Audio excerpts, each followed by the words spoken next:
came to that reckoning with my father and I could finally see him for who he is, I wanted him to know that your son, this grown man, sees you and appreciates you and respects you and understand. I may not agree, but I understand the decisions you make.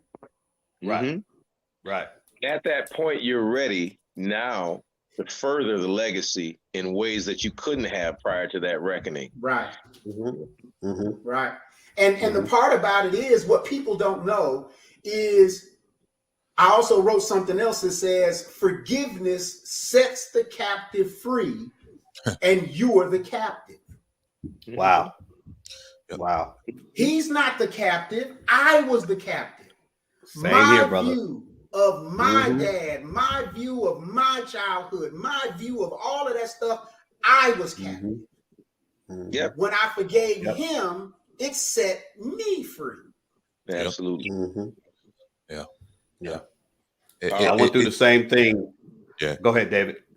No, I was just saying, it's beautiful to even hear that, you know, it's not just all men go through that point of reckoning and understanding, like those past things, or you view your father in a certain light, and then you come to the understanding, like, hey, they were only doing the best that they could in the environment that they were living in, the education and the tools they had.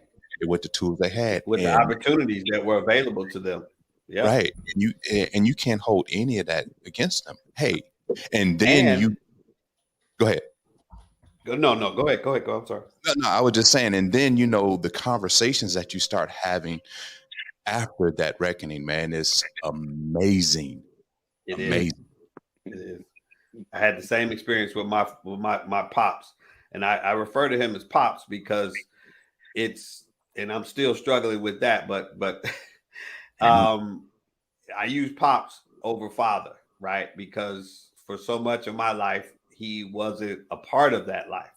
And I didn't reconcile, and as Bo said, see him until I was blessed enough to have children of my own. And it started a reflection of, wow, with the circle that I have, with the opportunities that I have, with the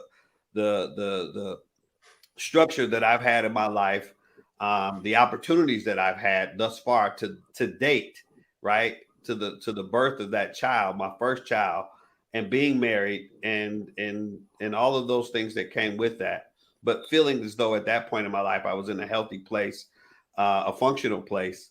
I thought he didn't have half of what I had when his first child came into this world. And that we're talking about 1967, 1966. And all think about exactly the political climate, all the Jim Crow. I was born.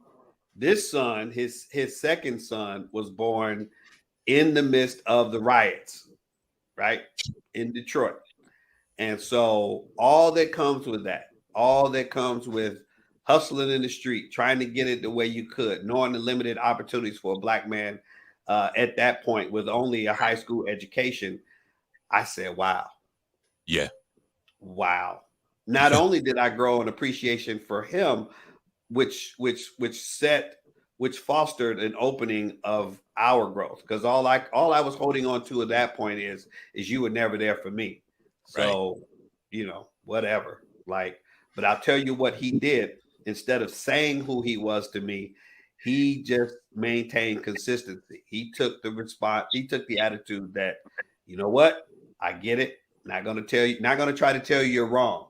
But what he decided to do, which has served me well, and I share this with him all the time, and anyone else that'll listen, he made a point of saying he was going to be available at the point in which I was ready.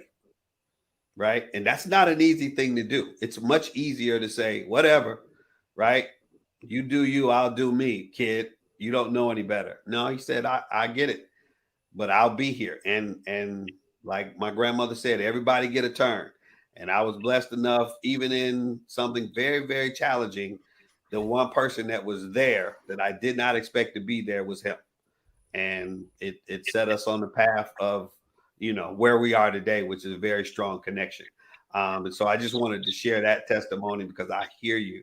I hear all y'all loud and clear. We see what's going on, but we have to see those people and understand the context, the time and place, the opportunities that they had available to them. I also real quickly saw my mother in a totally different light when I had my first child, because as challenging as it was to be married and have help with one child and two incomes, right?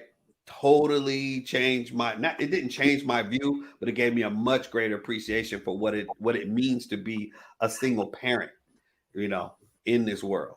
And then again, back in 1968, circa 1970, with a newborn son, you know, in that world.